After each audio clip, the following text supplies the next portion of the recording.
Hi all, നന്ദി ഹിൽസിലോട്ടാണ് നമ്മുടെ ഈ ട്രിപ്പ്. കൊച്ചിയിൽ നിന്നും ഫ്ലൈറ്റിൽ ബാംഗ്ലൂർ പോയി അവിടെ നിന്നും അടുത്ത ദിവസം ബൈക്ക് എടുത്ത് നന്ദി ഹിൽസിലോട്ട് പോകാനാണ് പ്ലാൻ. അങ്ങനെ നമ്മുടെ ഫ്ലൈറ്റ് ബാംഗ്ലൂർ ലാൻഡ് ചെയ്തിരിക്കുകയാണ്. നമുക്ക് അമ്മൂൻ്റെ അടുത്തേക്ക് പോവാം. ഓക്കെ. ഓ ദ പാവ അവിടെ ഡ്യൂട്ടിയും കഴിഞ്ഞ് എനിക്ക് വേണ്ടി വെയിറ്റ് ചെയ്തിരിക്കുന്നുണ്ട്. ഇത് നമ്മൾ അറൈവൽസിൽ നിന്ന് എക്സിറ്റ് ചെയ്തിട്ട് ക്യാബ് പോയിന്റിലോട്ട് പോകുന്ന വഴിയാണ്.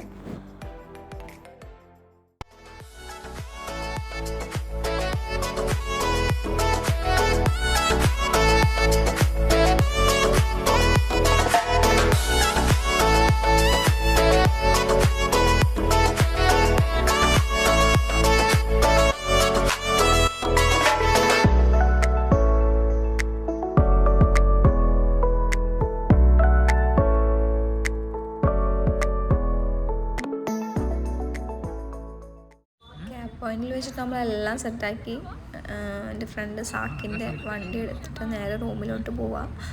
പുലർച്ചെ ഒരു 5:30 ആകുമ്പോൾ ഇറങ്ങാനുള്ള പ്ലാനിങ് ആണ്.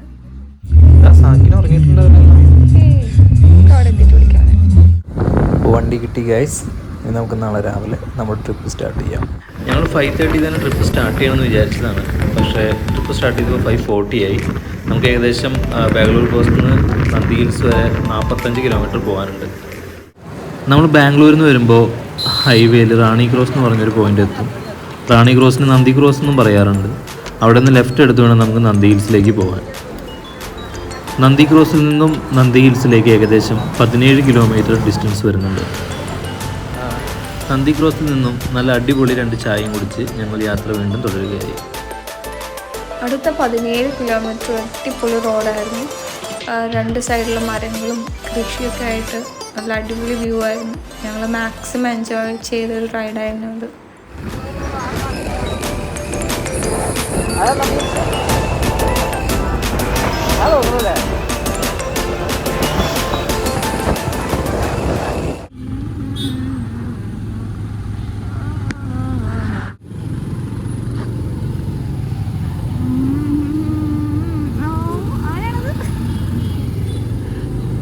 സൺഡേ ആയതുകൊണ്ട് നല്ല തിരക്കായിരുന്നു, ഫുൾ ബ്ലോക്ക് ആയിരുന്നു. സോ നിങ്ങൾ സൺഡേ അല്ലെങ്കിൽ മറ്റു ഹോളിഡേയ്സിൽ ട്രിപ്പ് പ്ലാൻ ചെയ്യുന്നുണ്ടെങ്കിൽ ടൈം അതിനനുസരിച്ച് അഡ്ജസ്റ്റ് ചെയ്ത് കുറച്ച് നേരത്തെ ഇറങ്ങണം.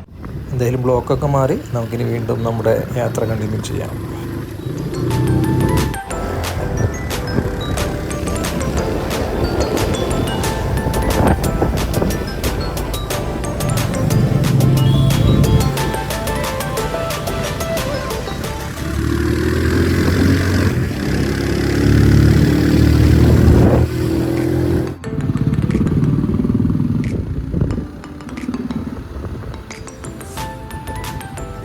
നമ്മൾ ഓൾമോസ്റ്റ് നന്ദി ഹിൽസ് എത്തിയിരിക്കുകയാണ്.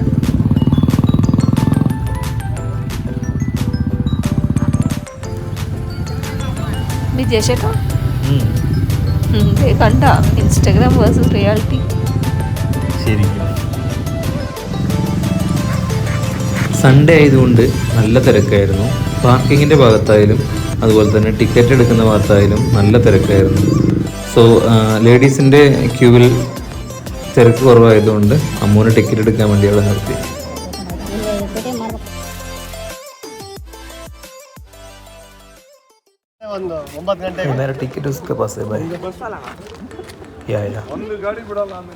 ഇതാണ് ഗൈസ് നന്ദി ഹിൽസിൻ്റെ മെയിൻ ഗേറ്റ്. ഇവിടെ നമ്മൾ നമ്മുടെ ടിക്കറ്റ് എല്ലാം ഇവിടെ ചെക്ക് ചെയ്യുന്നുണ്ടാവും. സോ ടിക്കറ്റ് എല്ലാവരും സൂക്ഷിക്കുക.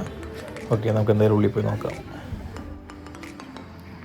എൻട്രൻസിൽ തന്നെ ലെഫ്റ്റിലേക്കും റൈറ്റിലേക്കും വഴികൾ പോകുന്നുണ്ട്. ഞങ്ങൾ എന്തായാലും ലെഫ്റ്റ് പിടിച്ചു. ആ കാണുന്നതാണ് ടിപ്പു സുൽത്താൻ്റെ സമ്മർ പാലസ്.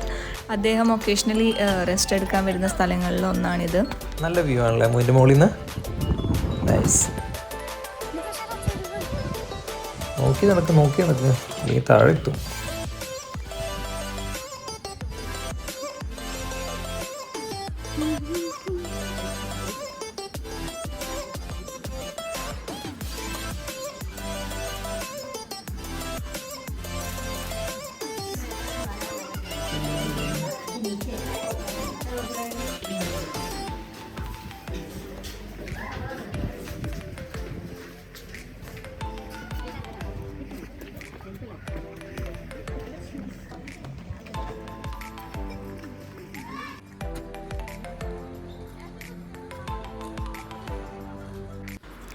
നന്ദി ഹിൽസ് ചുറ്റിക്കാണാനായി ഒരുപാട് ജീപ്പുകളും ട്രാവലേഴ്സും നമുക്ക് അവിടെ അവൈലബിൾ ആണ്. പക്ഷേ അതൊന്നും എടുക്കാതെ നടന്ന് തന്നെ കാണണം. നടന്ന് കണ്ടാലാണ് നമുക്ക് അതിൻ്റെ ശരിയായ ഫീൽ ഉൾക്കൊള്ളാൻ പറ്റത്തുള്ളൂ.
ഇത് നന്ദി ഹിൽസിലെ ഒരു മനോഹരമായ വ്യൂ പോയിൻ്റാണ്.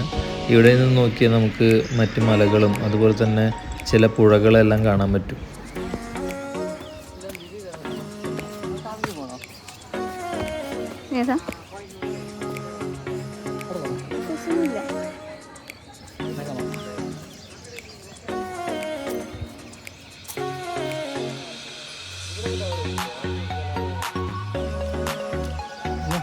ഇതാണ് നെഹ്റു നിലയ.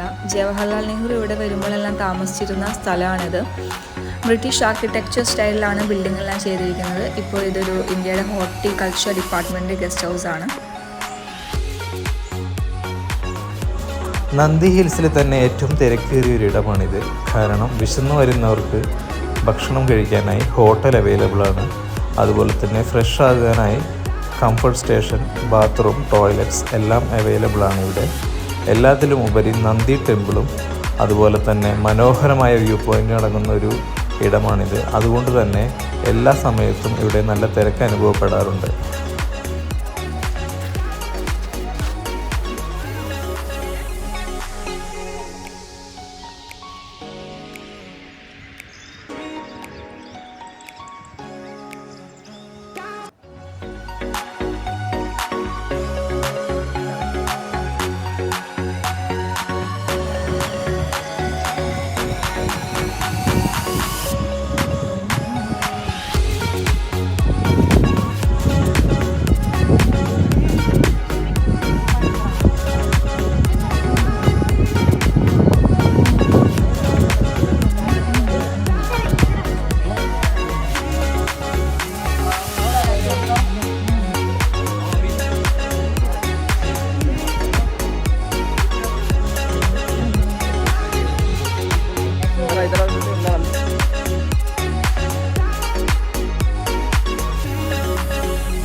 ഒരുവിധം വ്യൂ പോയിൻ്റ് എല്ലാം കണ്ട ശേഷം ഫുഡ് അടിക്കാനായി നമ്മൾ മയൂര പൈൻ ടോപ്പ് റെസ്റ്റോറൻറ്റിലേക്ക് പോയി.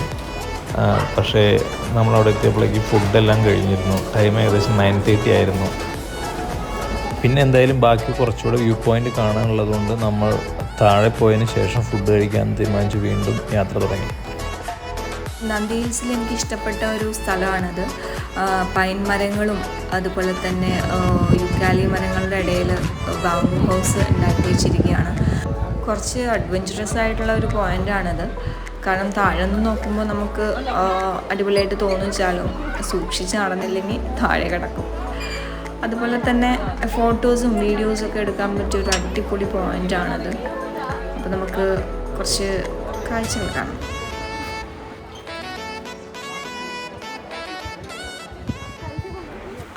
ഓൾറെഡി ഹോട്ടലിൽ ഭക്ഷണം കഴിഞ്ഞാൽ ഞങ്ങൾക്ക് ഫുഡ് കഴിക്കാൻ പറ്റിയിട്ടുണ്ടായിരുന്നില്ല. രണ്ടുപേരും നല്ല വിശന്നിട്ടായിരുന്നു നിന്നിട്ടുണ്ടായിരുന്നത്. അതിന് പുറമെ ബൈക്ക് പാർക്കിങ്ങിലേക്കുള്ള ദൂരം കൂടെ കണ്ടപ്പോൾ രണ്ടുപേരും ഫീൽ ചെയ്തു.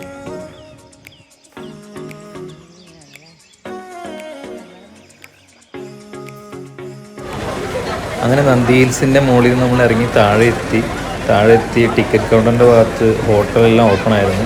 നമുക്ക് ഉള്ളിൽ നിന്ന് ഭക്ഷണം കഴിക്കാൻ പറ്റിയില്ലെങ്കിലും താഴെ നിന്ന് ചായയും സമൂസയും നമ്മൾ ഓർഡർ ചെയ്തിട്ടുണ്ട്. നന്ദിനി എന്നായിരുന്നു ആ ഹോട്ടലിൻ്റെ പേര്. ഇവിടെ നമ്മൾ ആദ്യം ടോക്കൺ എടുക്കണം ചായക്ക്. നമ്മൾ 2 ചായ അതുപോലെ തന്നെ 2 സമൂസയാണ് ഓർഡർ ചെയ്തത്. അവർ ചായ തരുന്ന ഒരു രീതികളായാലും അതുപോലെ തന്നെ എല്ലാം വെറൈറ്റി ആയിരുന്നു. നല്ല മൺകപ്പിലായിരുന്നു ചായ തന്നിരുന്നത്. സമൂസയൊക്കെ നല്ല ചൂട് സമൂസയായിരുന്നു, നല്ല ടേസ്റ്റിയും ആയിരുന്നു.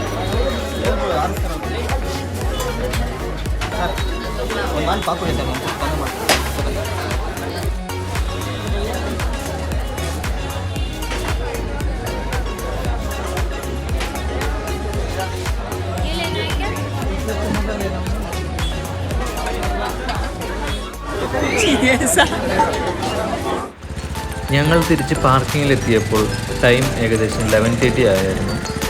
നന്ദി ഹിൽസിനോട് യാത്ര പറഞ്ഞു ഞങ്ങൾ അവിടെ നിന്നും മടങ്ങി.